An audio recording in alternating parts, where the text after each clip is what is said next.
Patay ang isang lolo sa Camali-Galbay matapos madamay sa banggaan ng isang SUV at 10-wheeler.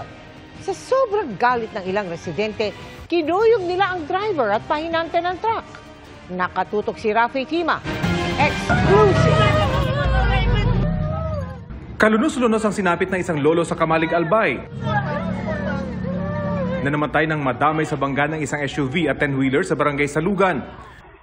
Sa lakas kasi ng salpukan, tumihaya ang SUV at tumagilid ang truck. Nadaganan tuloy ang biktima ng gulong ng truck. Pahirapan ang pag-alis sa kanya ng mga rescuer. Nagtamo ng minor injuries ang driver ng SUV. Nakaligtas naman ang driver at pahinanti ng truck.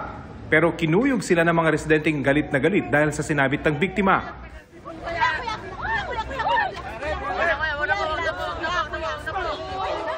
Pahirapan ang pag-awat sa isang lalaki na sumipa pa sa ulo ng pahinante.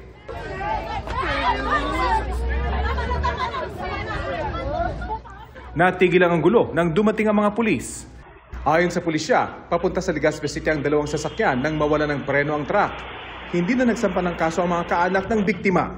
Para sa GMA Integrated News, Rafi Tima, nakatutok, 24 oras.